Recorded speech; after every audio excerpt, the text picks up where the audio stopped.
వ్యాపారం వృత్తి సేవ ఆమె ప్రవృత్తిగా ఆమె అందరి మన్ననలు పొందుతున్నారు.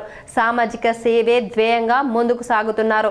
ప్రముఖ వ్యాపారవేత్త సేవకురాలు నల్ల స్రవంతి రెడ్డిపై K6 అందిస్తున్న స్పెషల్ ఫోకస్. నిజామాబాద్ నగరంలోని గంగాస్థాన్కు చెందిన ప్రముఖ వ్యాపారవేత్త నల్ల దినేష్ రెడ్డి సతీమణి నల్ల స్రవంతి రెడ్డి ఆమె చేసిన సేవలపై K6 అందిస్తున్న గ్రౌండ్ రిపోర్ట్.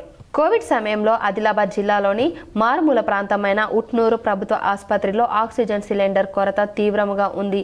రోగులు 50 కిలోమీటర్ల దూరం ప్రయాణించిన ఆక్సిజన్ దొరికేది కాదు. ఈ విషయాన్ని తెలుసుకున్న నల్ల స్రవంతి రెడ్డి 50 లక్షల ఖర్చుతో అక్కడ ఒక ఆక్సిజన్ జనరేటర్ మరియు డీజిల్ పవర్ జనరేటర్ను ఏర్పాటు చేయించారు. దానితో చుట్టుపక్కల 50 గ్రామాల పేషెంట్లకు 24 గంటలు నిరంతరాయ ఆక్సిజన్ సిలిండర్ సప్లై ఉచితంగా లభించింది.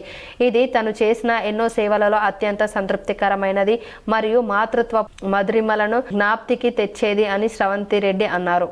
అలాగే నిజామాబాద్ జిల్లా ఆర్మూర్ మండలంలోని అంకాపూర్లోని లాలన ఉచిత వృద్ధాశ్రమం నిర్వాహకులు అడిగిన తడవే తన వంతుగా 55 లక్షల రూపాయలు విరాళం ఇచ్చిన దాత జెండ బాలాజీ గుడి పునర్నిర్మాణంలో తన వంతు సేవగా ఆలయ ప్రధాన ద్వారాన్ని సమర్పించినారు. అలాగే ఉత్తర ద్వారాన్ని కూడా స్వామివారి సేవలో సమర్పించడానికి అంగీకరించారు. వీరి తాత పొద్దుటూరి చిన్నారెడ్డి నిజామాబాద్ ఉమెన్స్ ఎడ్యుకేషన్ సొసైటీకి ప్రధాన దాత, వ్యవస్థాపక సభ్యుడు. వీరి అడుగుజాడల్లో నడుస్తూ ఎంతో మంది పేద విద్యార్థులకు ఆర్థిక సహాయం చేస్తూ చదివించి విదేశాలకు కూడా పంపారు. అలానే తమ సంస్థల ఉద్యోగులకు ప్రతి సంవత్సరం పిల్లల చదువులకు సహకరిస్తారు.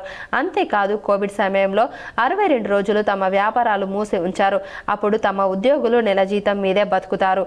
అలాంటిది జీతాలు రాకపోతే ఎలా అని స్పందించి ఉద్యోగులందరికీ ప్రతి నెల వారి బ్యాంక్ అకౌంట్లో డబ్బులు వేయించారు. సంస్థ నష్టాలు కాదు, ఉద్యోగుల కష్ట సుఖాలు నాకు ముఖ్యము అన్న ఉద్దాత హృదయము వారిది. తెలంగాణ ఆటోమొబైల్ రంగంలో ఇది ఒక సంచలనమైంది. అంతేకాకుండా తాము అద్దెకున్న అన్ని స్థలాల యాజమానులకు కూడా కోవిడ్ సమయంలో అద్దె చెల్లించిన ఆదర్శప్రాయులు వారు. చౌరస్తాలో మండుటెండలో డ్యూటీపై ఉన్న పోలీసు అధికారులకు అందరికీ అన్ని రోజులు తమ ఉద్యోగస్తుల ద్వారా మజ్జిగ, పండ్ల రసాలు అందజేసి దాతృత్వాన్ని చాటుకున్నారు. ప్రస్తుతం అందివచ్చిన రాజకీయం అవకాశాన్ని సద్వినియోగం చేసుకునేందుకు కాంగ్రెస్ పార్టీ తరపున మేయర్గా రంగంలోకి దిగేందుకు సిద్ధం అయ్యారు.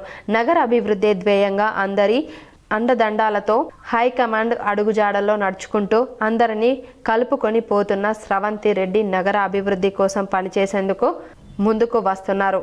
ఆమెను ఆదరించాలని పలువురు కోరుకుంటున్నారు. అభివృద్ధికి పాటుపడాలని ఆశిస్తున్నారు.